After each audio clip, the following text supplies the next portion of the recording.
Room 402. Severance Charity Ward. That light above Amara's bed kept flickering.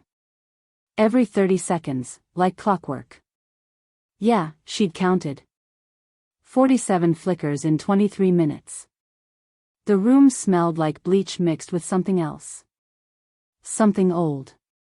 Like the walls had soaked up too many sad stories over the years.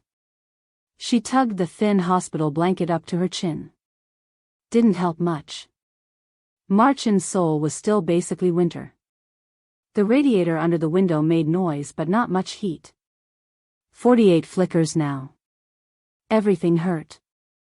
Parts of her body she never knew could hurt were screaming at her now.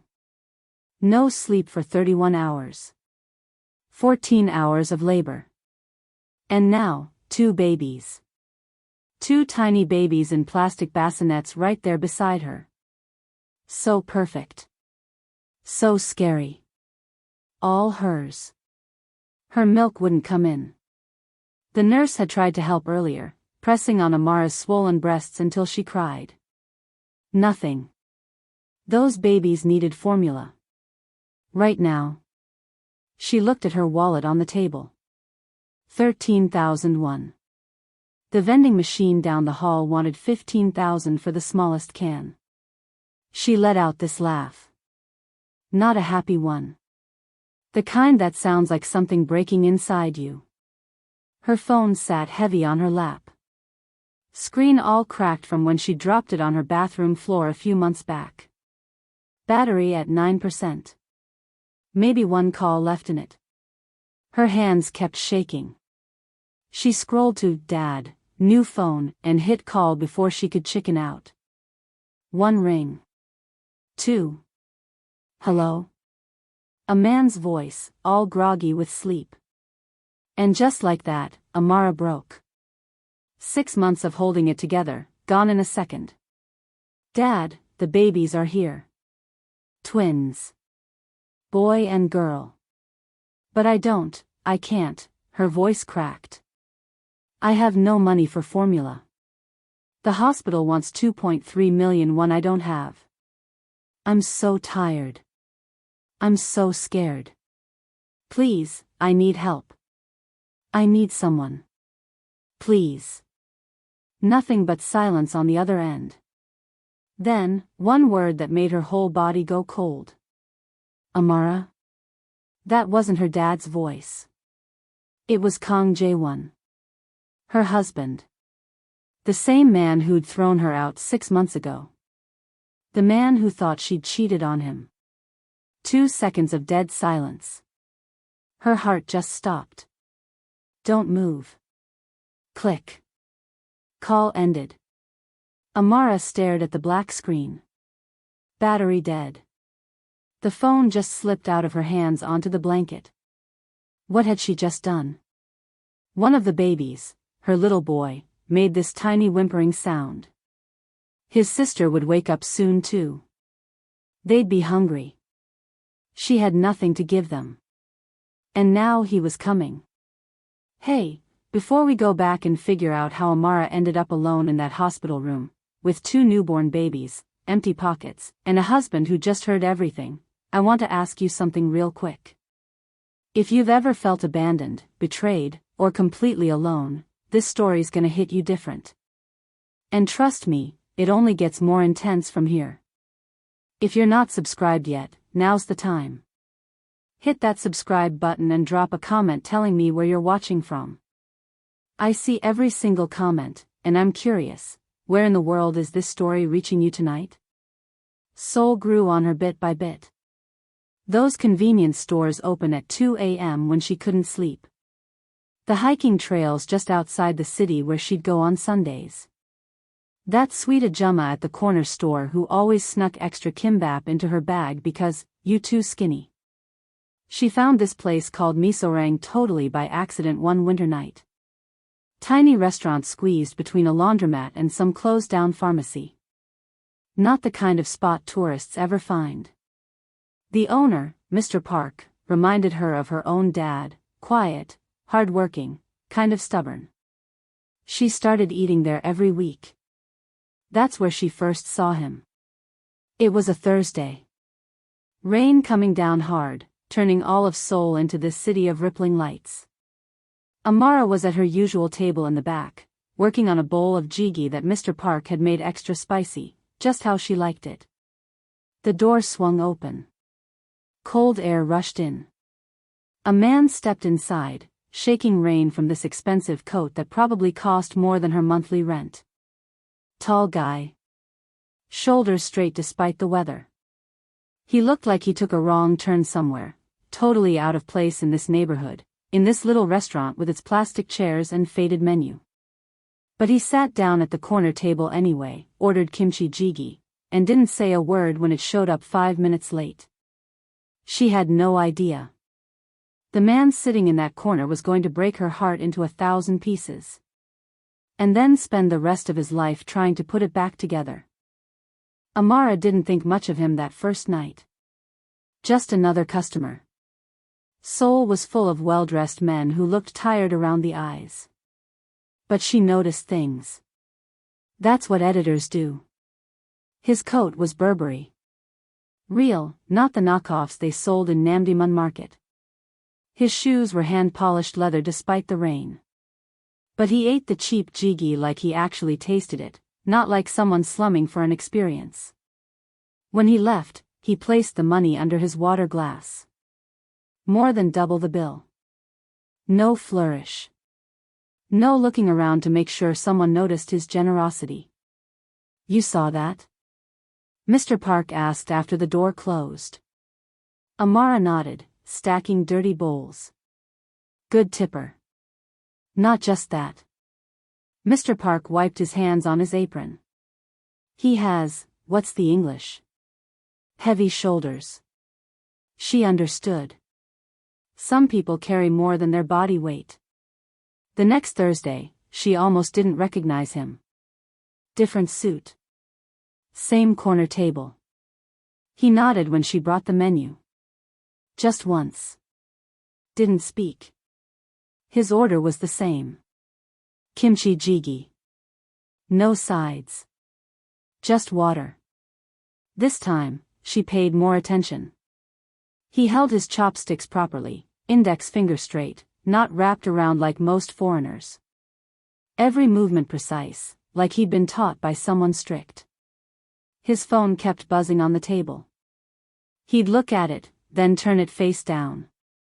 Again. Again. 10 texts in 20 minutes. He never answered. Week 3, same thing. Week 4, too. He became a constant. Thursday nights. Corner table. Always alone. Always ignoring his phone. Other customers came in groups, co-workers venting about bosses, friends catching up, couples on dates. This man came alone, ate alone, left alone. Just like she did most nights. It was on his 6th visit that she finally broke the pattern. The restaurant was empty. Thursday night, but raining so hard people stayed home. Just Amara, Mr. Park in the kitchen, and the man in the corner. When she brought his water, she said it without planning, "You always sit alone." He looked up. His eyes were dark. Not cold, like she'd expected, but tired. Like someone who hadn't really slept in years. So do you. His Korean was perfect, of course it was, but his voice was lower than she'd expected. Soft around the edges. She paused. Touché. Something flickered across his face. Not quite a smile. The memory of one, maybe. Like his face had forgotten how. I don't mind it, she added, refilling his water though the glass was still half full. Being alone, I mean. He studied her face like he was trying to solve a puzzle. Yes, you do. No one had called her on that lie in 3 years. Maybe sometimes, she admitted. He nodded once, then looked back at his food. Conversation over. But something had changed. She felt it. When he paid that night, he looked her in the eyes for the first time. Just for a second. Then left, pulling his collar up against the rain. The next Thursday, he ordered dulcet bibimbap instead of jjigae. When she raised an eyebrow, that almost smile appeared again. Trying something new, he said. Bold move for a Thursday, she replied. This time, the almost became actual. A small smile. Brief, but real. Over the next few weeks, she collected details like seashells. Small treasures. The way he always checked his watch at exactly 8:15 p.m. How he'd sometimes bring a folder of papers but rarely open it. The way he watched people outside the window, not judging, just curious, like an anthropologist studying a newly discovered tribe. The exhaustion that clung to him. The kind money can't fix. He wasn't handsome in the way Korean dramas cast their leads. His face was too serious for that. But his eyes caught the light sometimes in a way that made her forget what she was saying. Thursday nights became the strangest part of her week. A handful of sentences exchanged. Never personal. Never probing. Just acknowledgments of existence. Cold today. The soup's good. That couple's fighting again. Mr. Park noticed. Of course he did. He comes for more than the food now, he said one night after the man left. Amara shook her head. He comes because it's quiet here. If you say so. Mr. Park's smile was knowing in that way older people have, like they've seen your story play out 100 times before. Amara didn't know anything about Kang Jae-won yet. Not his family. Not his company. Not the war waiting for him at home. She just knew he seemed lonely. And somehow, that was enough. 3 months of Thursdays passed this way. Her watching him. Him pretending not to notice. Until a Tuesday in November changed everything. Amara was wiping tables, getting ready to close when the door opened. A blast of cold air, then him. No suit tonight. Dark jeans. Wool coat. Hair slightly messy from the wind. She almost dropped her rag. We're closed, oh. It's you. Jae-won stood just inside the door, hands in his pockets. I know. Mr. Park peeked out from the kitchen, saw who it was, and disappeared again with a poorly hidden smile. Did you need something? Amara asked. He hesitated. Do you want to take a walk? Now? Yes. It's freezing outside. I know. She studied his face. Something was different. A tension around his mouth. Like he'd rehearsed this. Just a walk, he added. By the river. Not a date. Just a walk. At 10 p.m. On a Tuesday. Let me get my coat. The Han River at night was all black water and scattered lights. City reflections rippling like broken glass. Cold enough to see their breath. They walked side by side. Not touching. Just close enough to feel each other's presence. The conversation came easier than she expected. He asked about Chicago. She told him about winter there, real winter, not Seoul's milder version. About the lake freezing. About her father's small bookstore. He talked about pressure. Never mentioned what kind. Never said company or family. Just pressure. Sometimes I come here to breathe, he said, looking out at the water. Does it help? Not really. But it's better than not breathing. At the convenience store, they bought coffee in small paper cups. Sat on a bench. She noticed he didn't check his phone once. Why Tuesday? She finally asked. Because I didn't want to wait until Thursday. Simple. Honest. Something inside her shifted. Walking back, they passed a group of businessmen. One nudged another, eyes on Amara, then Jae-won. said something under his breath. The others laughed. Amara had been in Korea long enough to know that look. Jae-won noticed too. His jaw tightened. Then, without a word, he took her hand. Not aggressive. Not possessive. Just, certain. His palm was warm against the cold. She glanced at him. You don't have to.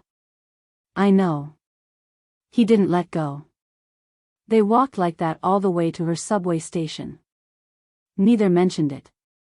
But that night, something had a name.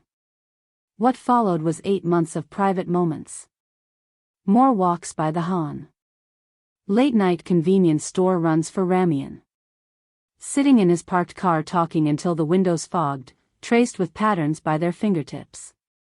She taught him American slang he'd never use. He taught her Korean phrases that made her blush when she learned their actual meaning. They never labeled it. Never made grand declarations. He never brought her to company events. She never asked to meet his family. Just consistent, quiet presence. You have a girlfriend? Mr. Park asked her once. A friend, she said. Mr. Park snorted.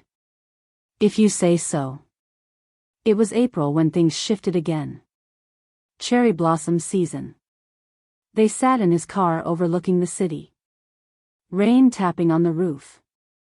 The dashboard clock read 1:18 a.m. I don't want to hide this anymore, Jae-won said suddenly. Hide what? He turned to her. No smile. Just intensity. This. Us. She felt her pulse in her throat. We don't hide. We're just, private. No. I hide. He looked down at his hands. Because I'm a coward. Jae-won. I'm not hiding you. I'm hiding from what they'll say. She knew who they were without asking. Family. Company. Society. What are you saying? She asked. He looked at her. Really looked at her. Marry me. Wednesday. Just us. No ring. No knee. Just a question in a fogged-up car at 1 a.m. That's 2 days from now, she said. Yes. Is this because of your family? No. It's despite them. She looked at his face, the face she'd memorized over 8 months of Thursdays that became Tuesdays that became every day they could steal. Okay. His exhale was soft. Like he'd been holding his breath for years. The district office was brightly lit. Fluorescent. Unromantic. No guests. No flowers. Just paperwork. She wore her nicest dress, dark blue, simple. He wore a suit without a tie. They signed their names. Took a photo for the certificate. Married. They ate tteokbokki from a street vendor afterward. Red sauce stained the corner of his white shirt. He didn't seem to care. Mrs. Kong, he said, testing the sound. She laughed. That's weird. Good weird? I don't know yet. He nodded. Took her hand. No big speeches. No promises they couldn't keep. That night, in his apartment, their apartment now, they lay awake listening to the city outside.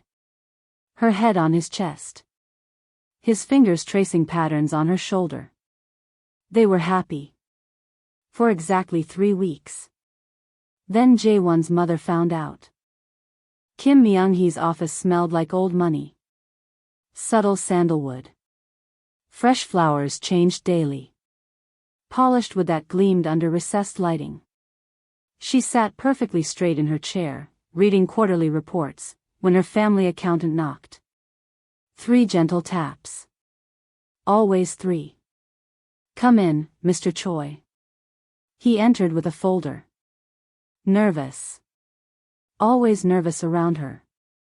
The insurance paperwork for this quarter, Madam Kong. I noticed a change. Myung-hee didn't look up. What kind of change? In Jae-won's file. He placed the paper in front of her. His finger trembled slightly as he pointed. Here. 1 line. 4 words. Spouse, Cole, Amara. Myung-hee's face revealed nothing. Not a flicker. Not a twitch. Thank you, Mr. Choi. That will be all. He bowed. Backed away. Closed the door softly. Only then did Myung-hee's hands begin to shake. Not from sadness. From a cold, contained rage that had nowhere to go. Her son. Her only son. The heir to everything she'd built. Married. Without a word. To a foreigner. Myung-hee pressed a button on her desk phone. Yes, madam. Her assistant's voice was immediate. Find everything you can about someone named Cole, Amara.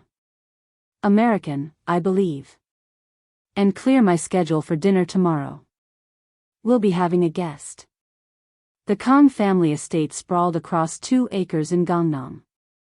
Stone walls. Security cameras hidden in decorative lanterns. Gardens maintained by 3 full-time staff. Amara tried not to stare as the driver opened her door. Failed. Beautiful, isn't it? Myung-hee stood at the entrance. Slim. Elegant. Silver threaded through perfect black hair. Welcome to our home. Her smile didn't reach her eyes. Jae-won stood beside his mother, his face unreadable. He'd warned Amara on the drive over, she'll be polite. That's when she's most dangerous. Inside, the dining room could have fit Amara's entire apartment. Twice. Original artwork on walls. Table set with dishes that looked like museum pieces. That's a lovely dress, Myung-hee said, her eyes scanning Amara from head to toe. Not admiring. Measuring. Thank you. It's just something I had. A smile. A nod. A silent completion of Amara's sentence, something cheap. Throughout dinner, Myung-hee asked questions. Each one polite on the surface. Each one a paper cut beneath. Chicago? I've never been. Is it safe there now? Editor? How fascinating. So you correct other people's mistakes? No family here in Korea? How lonely that must be for you. Amara answered each one. Kept her voice steady. Her hands didn't shake, not even once. But by dessert, she felt stripped bare, examined, and found wanting. Jae-won spoke little. His jaw tight. His fingers tapping against his leg under the table where only Amara could see. She seems simple. Myung-hee's voice was soft in the study later. Just her and Jae-won now. Amara sent home in a company car. She's not a business deal, mother. Jae-won stood by the window, looking out at gardens he'd never once helped tend. Everything is. Myung-hee poured 2 whiskeys. Handed him one. The Young family called last week. Their daughter graduated from Yale. The merger would have secured 3 new developments. I'm not marrying for a merger. No. You married for what? Love? The words sounded foreign in her mouth. That girl has nothing. No connections. No family standing. No understanding of our world. She has everything I need. Myung-hee sipped her whiskey. Didn't argue further. No need. Seeds planted would grow on their own. I hope you're right, son. Her smile returned. Small. Careful. I only want your happiness. The biggest lie of all. 2 weeks later, Amara sat on the edge of the bathtub. 3 plastic sticks on the counter. 3 pink lines. Pregnant. Her hands trembled. Not from fear. From a strange, wild joy she hadn't expected. A baby. Theirs. She wanted to call Jae-won immediately. Stopped herself. This news deserved more than a text or rushed phone call between his meetings. Tonight. She'd tell him tonight. Cook dinner. Light candles. Make it special. She tucked the tests into her pocket. Headed to work with the secret warm against her hip. Myung-hee was reviewing construction permits when the mail arrived. Company insurance statements. Routine. She almost didn't open them. Then she saw it. A bill from Seoul National University Hospital. OBGYN department. Prenatal vitamins. Ultrasound. Patient, Kang, Cole, Amara. Myung-hee's hands stilled. Her mind worked faster than most computers. A baby. A Kang heir. With that woman's blood. She pressed the intercom. Get me Park Min-ho. The one from security. Immediately. Within an hour, she had a plan. Within a day, she had a team. By the end of the week, Min-ho showed her the first photos. Amara laughing with a man outside a cafe in Hongdae. Their heads close together. His hand on her arm. Who is he? Myung-hee asked. Don't know yet. Foreign passport. Arrived 3 days ago. Find out everything. And get closer next time. She studied the angle. Make it look intimate. Min-ho nodded. Understood perfectly. Myung-hee placed the photos in her desk. Waited. Good lies, like good wine, needed time. Amara had no idea she was being watched. Photographed. Framed. And Jae-won had no idea his mother was about to burn his marriage to the ground. She'd save him from his mistake. Then he'd thank her. They always did. Eventually. February. The kind of cold that gets inside your bones. Amara stirred the pot one more time. Doenjang jjigae, simmering just right. She'd added extra tofu the way Jae-won liked it. The apartment smelled like home, or what she'd started to think of as home these last few months. The lock clicked. The door opened. You're back, she said, smiling. I made. She stopped. Jae-won stood in the entryway, still in his coat. His face was stone. He didn't move toward her. What's wrong? She asked. He didn't sit down. Didn't take off his coat. Just stared at her like he'd never seen her before. Jae-won? He pulled something from his coat pocket. Tossed it on the table. Photos, scattered across the wooden surface. Who is he? His voice was quiet. Dangerous. Amara moved to the table. Picked up one of the photos. Her and Marcus. Outside that cafe in Hongdae last week. Laughing about something. His hand on her arm. Her stomach dropped. What is this? Answer me. His voice shook. Who is he? This is Marcus. My cousin. From Atlanta. I told you he was visiting. You never told me you were meeting him alone. Amara felt cold spreading through her chest. Because it wasn't a secret. He's family, Jae-won. My cousin. The one who lived with us after his mom died. I told you about him. You told me a lot of things. He picked up another photo.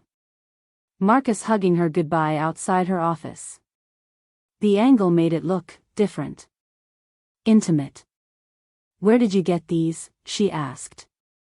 He ignored the question. How long? How long what? How long has my cousin been visiting? A week. He left 2 days ago. How long have you been lying to me? The room started spinning.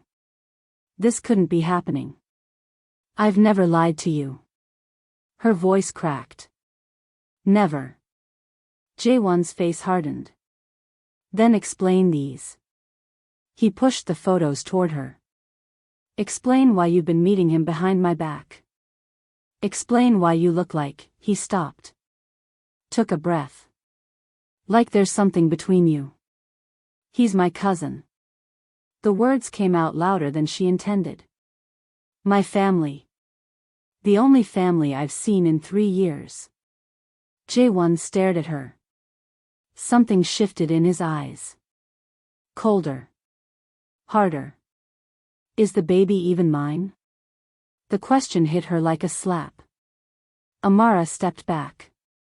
Her hand moved instinctively to her stomach. 3 months along now. Barely showing. How can you ask me that? She whispered. Answer me. I shouldn't have to. His jaw tightened. Eyes fixed on her hand still resting on her stomach. Get out. 2 words. Flat. Final. Jae-won, please. I said leave. His voice cracked. Now. Let me explain. There's nothing to explain. He turned away. I'll be at the office tonight. I want you gone when I get back. This is insane. Those pictures, someone's trying to. Go. He walked to the door. Opened it. Waited. Amara stood frozen. This couldn't be real. The man she married. The father of her child. Looking at her like she was poison. Where am I supposed to go? She asked. Her voice small. Broken. Not my problem. He left. The door closed with a soft click. Worse than a slam. Amara sank to the floor. The jjigae still simmered on the stove, forgotten. The smell now made her stomach turn. She had 1 hour. Maybe 2. Moving like a sleepwalker, she packed a single bag. Clothes. Toothbrush. The framed photo of her father she kept by the bed. Her passport. She checked her wallet. 45,001. Her phone battery at 32%. Outside, the February wind cut through her coat. She tried calling her father. Straight to voicemail. Again. Again. She didn't know her father had suffered a stroke 2 days earlier. Was lying in a Chicago hospital, unable to speak. She didn't know Myung-hee had intercepted that news. Had made sure no family emergency would reach Amara's ears. She didn't know the divorce papers Jae-won believed he'd sent had been filed away in Myung-hee's desk, never delivered. She didn't know she was still legally Jae-won's wife. All she knew was she was alone. Pregnant. In a country where she suddenly had no place to belong. Jae-won believed he was the victim. He had no idea he'd just become his mother's weapon. Okay, pause for a second. Can we just acknowledge how heavy this is? A woman, alone in a foreign country, pregnant, with nowhere to go, and the man she loves just threw her out based on lies he doesn't even know are lies. If this story is hitting you somewhere deep, you're not alone. Thousands of people are watching this right now feeling the exact same thing. If you haven't subscribed yet, now's the time. We're about to get into the hardest part of Amara's journey, and trust me, you don't want to miss what happens next. The first night, Amara slept in a 24-hour jjimjilbang near Mapo Station. 50 women in a common room. Thin mat on a heated floor. The sounds of strangers breathing all around her. She stared at the ceiling until dawn, one hand on her stomach, wondering how everything had shattered so completely in a single day. She had no idea it would be 6 months before she saw Jae-won again. And when she did, it wouldn't be by choice. 7 days at the Jimjilbang. That's how long Amara's money lasted. 1 week of sleeping on a heated floor surrounded by strangers. Showering in communal bathrooms.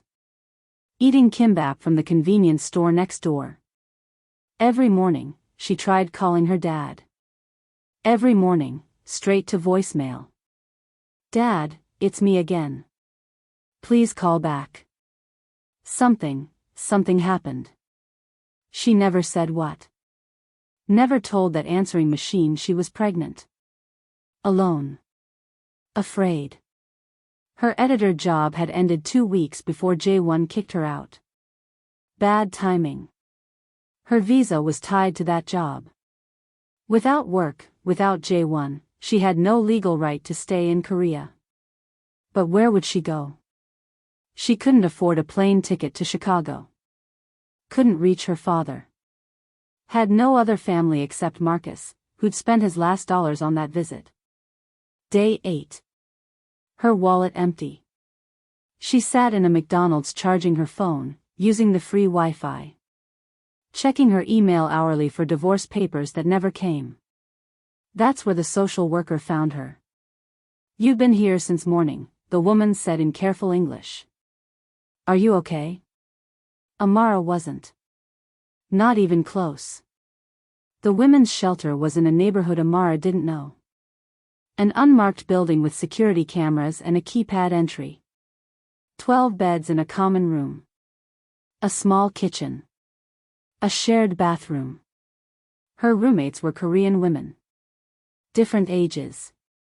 Different stories. Same ending, men who'd thrown them away.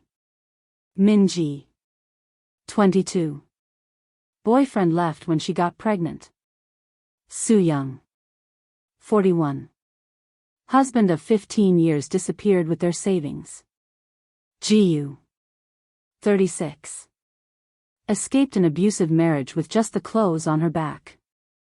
They didn't share a language perfectly, but they shared something deeper. At night, they sat in a circle drinking barley tea. Using phone translators and broken English and gestures, they told their stories. Amara realized she wasn't special. Not uniquely cursed. Just one more woman picking up the pieces after a man broke his promises. "I thought he loved me," she said one night. Min-ji nodded. Passed her more tea. No translation needed. The shelter had a 2-month limit. By month 3 of her pregnancy, Amara needed a new plan. A local charity helped her find the Gashawon. Barely 5 square meters. A bed that took up most of the space. A tiny desk under the window. No kitchen. Shared bathroom down the hall. But it was hers. And it was near a hospital with a charity program for expectant mothers. She found small editing jobs online. English tutoring for neighborhood kids. Just enough for rent and food. Not enough for anything else. Her body changed. Her belly grew. She watched it happen in the small mirror above the shared sink. A person forming inside her. A piece of Jae-won she couldn't erase. The first kick happened at 4 a.m. on a Tuesday. She had no one to tell. At night, the Gashawon walls were paper thin. She could hear the college student next door watching dramas. The old man across the hall snoring. The couple upstairs fighting, then making up. Everyone had someone. Except her. Questions kept her awake at night. Why hadn't her father called back? Why hadn't Jae-won sent divorce papers? Why hadn't he at least checked if she was alive? She assumed he just wanted her erased. Forgotten. A mistake wiped clean. She didn't know Myung-hee was intercepting every attempt at contact. Didn't know her father had been in recovery, relearning to speak one word at a time. Didn't know Jae-won believed she'd gone back to America. She only knew what she could see, no one was coming to save her. So she saved herself. One day at a time. Month 6. March. Her belly now so big she couldn't see her feet. The doctor at the charity clinic said everything looked healthy. Twins, he'd told her at month 4. 2 heartbeats. 2 spines. 2 tiny faces on the ultrasound screen. She'd cried then. Not from sadness.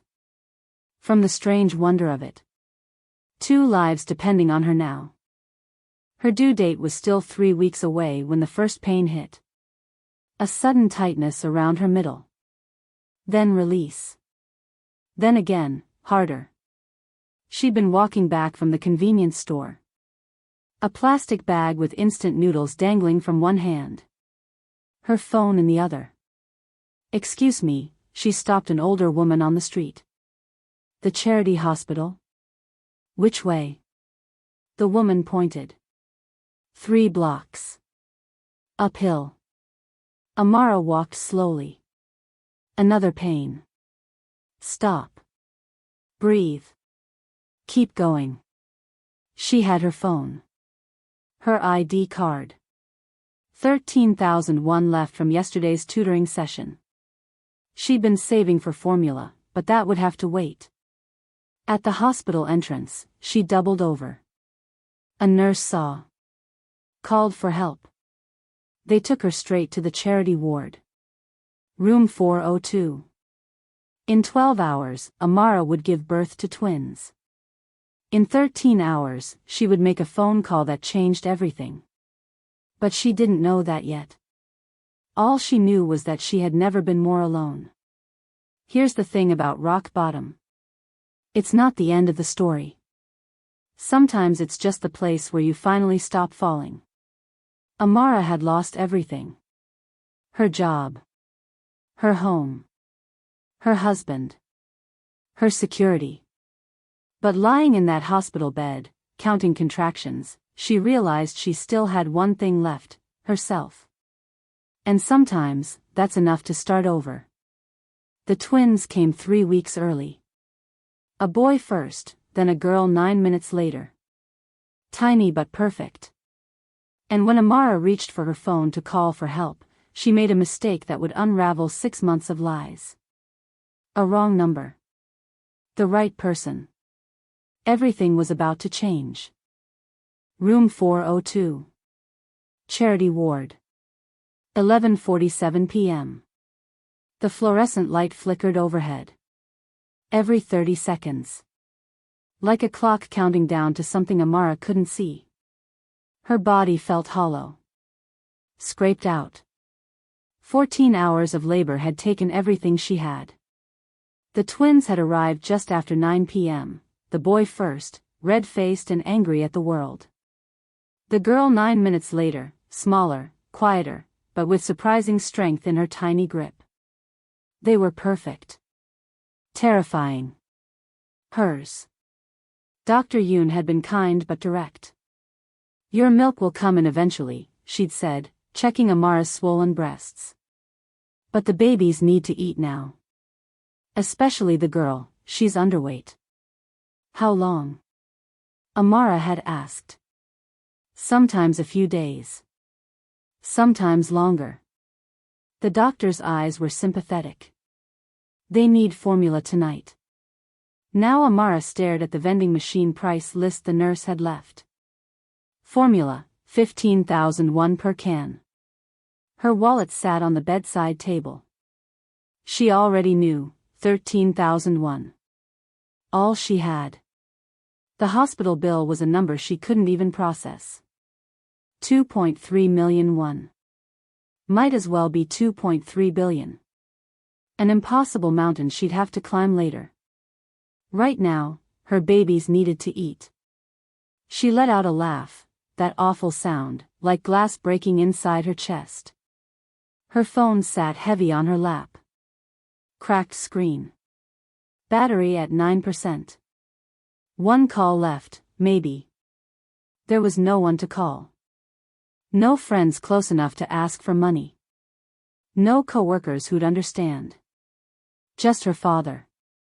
6,000 miles away. A man who didn't even know he had grandchildren. Her hands wouldn't stop shaking as she scrolled through her contacts. Dad, new phone. She'd entered the number when Marcus visited. Dad got a new cell, he'd told her. Here, put it in your phone. She didn't notice the number was wrong. Didn't notice it was almost identical to Jae-won's. Just one digit different. A mistake made when her fingers were clumsy with pregnancy and exhaustion. She pressed call before she could change her mind. 1 ring. 2. Hello? A man's voice, thick with sleep. Something broke inside Amara. Everything she'd held back for 6 months poured out in a flood. Dad, the babies are here. Twins. A boy and girl. But I can't, her voice cracked. I have no money for formula. The hospital wants 2.3 million one I don't have. I'm so tired. I'm so scared. Please, I need help. I need someone. Please. Silence on the other end. Then, a single word that froze her blood. Amara? Not her father's voice. Kang Jae-won. Her husband. The man who had thrown her out 6 months ago. The man who believed she'd betrayed him. 2 beats of silence. Her heart stopped. Don't move. The line went dead. Amara stared at the black screen. Battery at 0%. The phone slipped from her fingers onto the blanket. What had she done? Jae-won sat alone in his apartment. 2:47 a.m. He couldn't sleep. Again. The whiskey bottle on the coffee table was half empty. A photo album lay open on his lap. Pictures from before. Amara at the Han River. Amara laughing in his car. Amara on their wedding day, simple blue dress, no flowers. He'd been so sure. So certain she'd betrayed him. Until last week, when he'd seen a man who looked familiar at the airport. Marcus Cole. The man from the photos. Boarding a flight to Atlanta. Curious, he'd had his assistant look him up. Marcus Cole. Amara's cousin. Just like she'd said. The first crack in his certainty. Then tonight, looking through old photos, he noticed something. The cafe in the background of those damning pictures, it was the one near Amara's old office. The one she'd mentioned taking her cousin to. Exactly as she'd said. The second crack. He reached for his phone to check the divorce papers. Had they been filed? Had she signed? He realized he'd never received confirmation. That's when his phone rang. Unknown number. He answered, expecting a work call. A mistake. Something trivial. Instead, her voice. Amara's voice. Broken. Desperate. Babies. Twins. His children. No money. No help. No one. For 6 months, he'd believed she'd left the country. Gone back to America with her lover. Aborted his child to erase her mistake. His mother had told him so. Had shown him the terminated insurance form. Had said Amara's visa cancellation meant she'd left Korea. All lies. Everything he believed shattered in 90 seconds. He grabbed his keys before the call even ended. Jae-won was already in his car when he realized he didn't know which hospital. He called back. No answer. He tried again. Voicemail. Her phone was dead. Damn it. He slammed his hand against the steering wheel. Seoul had dozens of hospitals. He had no idea where to start. But he knew someone who might. He dialed his mother's number. 3 rings. Jae-won? It's the middle of the night. Her voice was alert despite the hour. Myung-hee never truly slept. Where is she? His voice was ice. Silence. Then, I don't know what. Don't lie to me. Not anymore. His grip tightened on the phone. Amara. My wife. The mother of my children. Where is she? Another pause. Then a sigh. His mother calculating, adjusting to this new reality. Severance Hospital. The charity ward. Her voice turned smooth. Professional. But Jae-won, you should consider. He ended the call. Turned the car toward Mapogu. His heart pounding with rage, relief, and something he hadn't felt in 6 months, hope. Jae-won reached room 402 at 12:38 a.m. The hallway lights buzzed overhead. A nurse glanced up as he ran past the station, suit rumpled, eyes wild. She started to call after him, but something in his face stopped her. He paused outside the door. Heart hammering. 6 months of anger, doubt, and now fear churned inside him. He pushed the door open. And froze. Amara lay asleep on the narrow bed, face pale against the thin pillow. 2 clear bassinets beside her held tiny bundles. His children. But they weren't alone.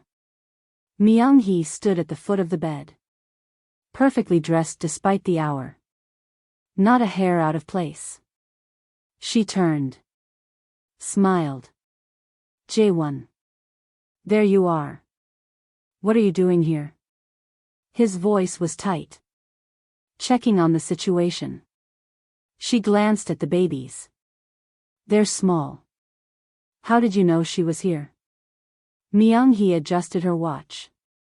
I have contacts at most hospitals. That's not an answer.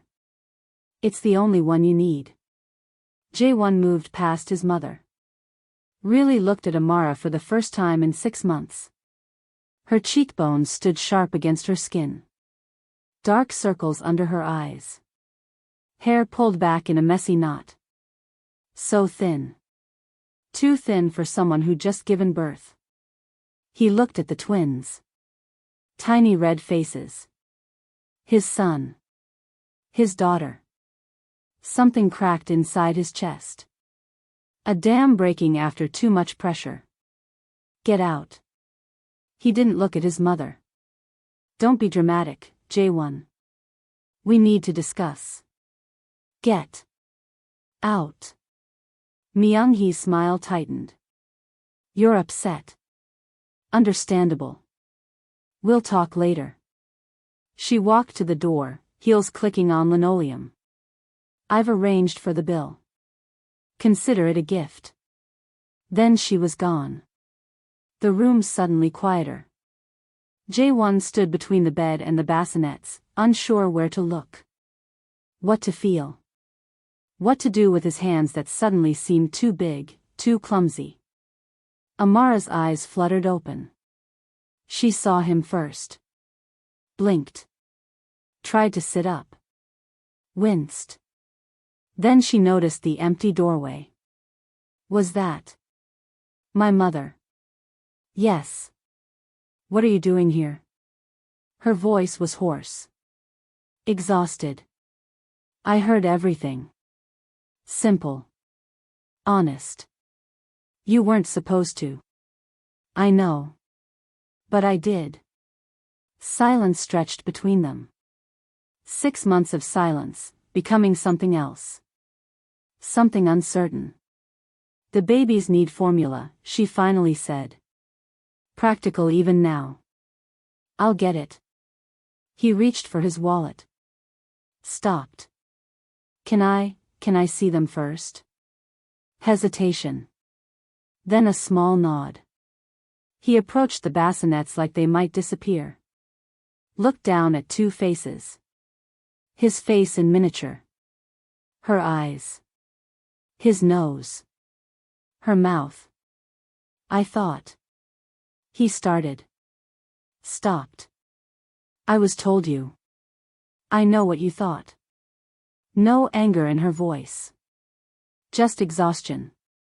It wasn't true. None of it. I'm starting to see that. The next 24 hours passed in a blur. Jae-won didn't leave the hospital. Slept in the chair beside Amara's bed. Learned how to hold 2 babies at once. Learned their temporary names, boy Cole and girl Cole. Learned that his children had almost gone hungry because their mother was 2001 short. Between feedings and nurse visits, he made calls. Pulled strings. Asked questions. The evidence unraveled quickly once he started looking. Marcus Cole. Definitely her cousin. Family records confirmed it. Photos of them together as children. The photographer who followed Amara. Traced back to Park Min-ho. Security consultant for Kong Construction. His mother's personal fixer. The divorce papers? Legal confirmed they'd been drafted. Never filed. Never delivered. The story of Amara returning to America? A complete fabrication. By evening, he had most of the pieces. By morning, he had them all. Why didn't you call me? He asked as dawn broke through the thin curtains. Amara looked up from the baby at her breast. Her milk had finally come in. I did. Many times. I never got any calls. And I never got any divorce papers. Her eyes met his. Funny how that works. Not funny at all. Deliberate. Calculated. Cruel. I need to go, he said suddenly. Not for long. There's something I have to do. She nodded. No questions. No demands. Just acceptance of whatever came next. He paused at the door. I'll be back. 3 words. A promise this time. The Kong family estate was quiet that evening. Gardens perfect. Koi pond reflecting the sunset. Jae-won found his mother in her study. Exactly where she always was at 7 p.m. You're back. She didn't look up from her papers. Have you calmed down? I've never been calmer. He placed a folder on her desk. Photographs of photographs. Phone records. Email transcripts. Bank transfers to Park Min-ho. Myung-hee glanced at them. Closed the folder. And? You lied to me. About everything. I protected you. From everything. From what? His voice finally broke. From being happy? From making a mistake that would cost us everything. She stood, perfectly composed. That girl. That foreigner. She has no connections. No understanding of our world. No value to this family. She's my wife. The mother of my children. Children who will never truly belong here. Myung-hee's voice hardened. Do you think Korea will accept them? Do you think our partners will? Our investors? The Youngs were prepared to open 3 new development projects with a proper marriage. Instead, you chose this. I chose her. Not a business transaction. Everything is business, Jae-won. I taught you that. You taught me to lie. To manipulate. To treat people like assets. He stepped back. I'm not doing it anymore. Don't be naive. You're a Kong. This is who we are. He looked at his mother. Really looked at her. The perfect posture. The calculated expression. The eyes that never revealed what they really thought. The only mistake was trusting you, he said quietly. He turned to leave. Where are you going? For the first time, uncertainty crept into her voice. To be with my family. I am your family. He didn't answer. Didn't look back. The front door closed behind him with a soft click. Myung-hee watched from the window as her son's car disappeared down the long driveway. She wasn't worried. Not yet.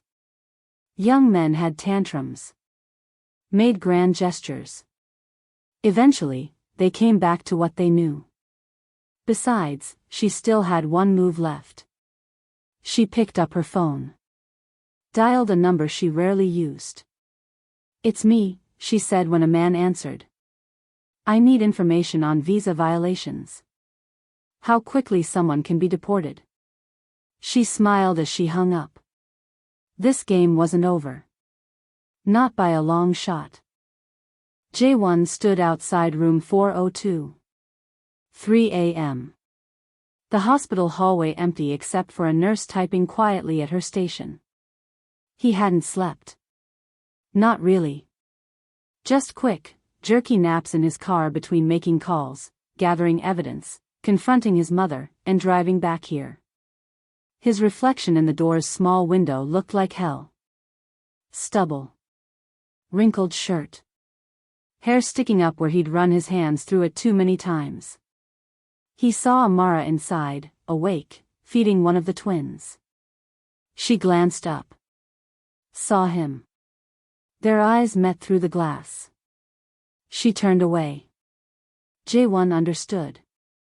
6 months of abandonment didn't disappear with one night of revelations. He slid down the wall, sat on the floor outside her door. And waited. Morning came. Shift change. Doctors making rounds. Jae-won still there. Amara didn't open the door. He left only once, came back with a bag from the store. Formula. Blankets. Diapers. A note written on hospital stationery. The nurse took it in for him. The next day, Jae-won came back. And the next. And the next. He never pushed. Never knocked. Just left things. Notes. Supplies. The notes were simple. Day 2, I brought diapers. Size 1. The nurse said that's right. Day 3, the girl yawned today. I saw through the window. She looks like you. Day 4, I hired a lawyer. He's handling the visa situation. You don't have to leave Korea. Day 5, I'm not asking you to forgive me. I'm asking you to let me stay. Amara read each one. Said nothing. But she kept them all in the drawer beside her bed. Day 7. Raining hard outside. The kind of spring downpour that makes the world look like it's drowning. Jae-won arrived soaked, despite his umbrella. Another bag. Another note. He was turning to leave when the door opened. Amara stood there. Thin hospital robe. Hair pulled back. Eyes tired but clear. She didn't say anything. Just stepped aside. He walked in. Hesitated. Then sat in the chair beside the bed. The twins slept in their bassinets. So small. So perfect. A miracle he'd almost missed. Neither adult spoke. But it was a different kind of silence than before. Not frozen. Not dead. Just, waiting. I believed her, Jae-won finally said. I shouldn't have. Amara looked at him. No. You shouldn't have. No sugarcoating. No easy forgiveness. Just truth. I don't know how to fix this. His voice cracked slightly. Neither do I. She adjusted the blanket around the boy, their son, who had started to squirm. Long pause. The rain tapped against the window. But maybe we figure it out together, she said finally. Not a promise. Just a possibility. It was enough for now. Recovery doesn't happen in a day. Or a week. Or even a month.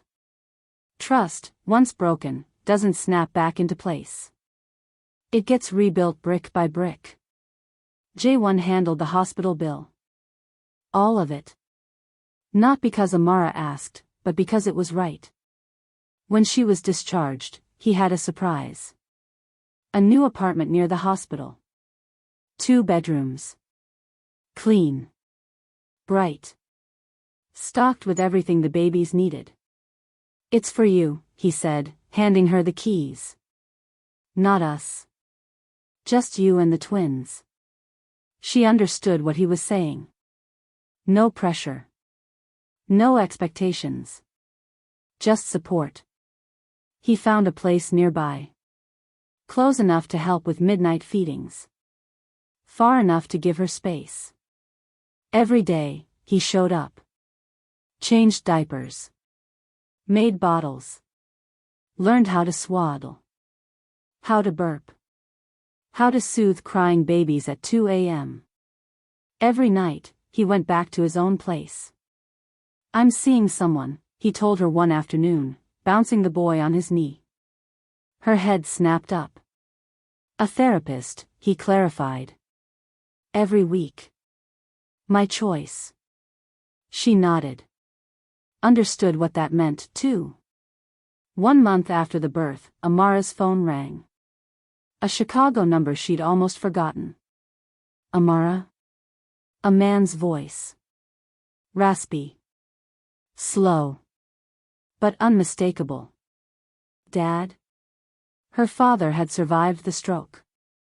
Was relearning to speak. Had been trying to reach her for months. She cried for an hour after that call. Jae-won found her a phone with international calling. Set up video chats so her father could see his grandchildren. Another brick in the wall of rebuilding. 3 months passed this way. Small steps. Small victories. Spring arrived for real. The parks filled with cherry blossoms. Amara pushed a double stroller along a path lined with pink petals. The twins, now with proper names, Jiho and Hannah, slept peacefully, bundled against the slight chill. Jae-won walked beside her. Not holding hands. Not touching. But present. "My mother called again," he said. What did she want? The same thing. To meet the babies. To make amends. And?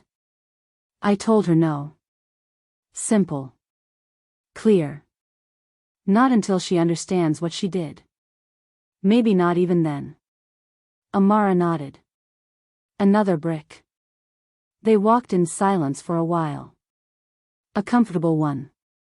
"Your dad's visa was approved," Jae-won said. "He can visit next month if his doctor clears him." "Thank you." 2 words that meant more than they said. The path curved around a small pond. Ducks paddled lazily across the surface. "Hannah smiled yesterday," Amara said. "A real one. Not gas." Jae-won laughed. A real laugh. Jiho too. "When you were changing him." She smiled. A real one. He smiled back.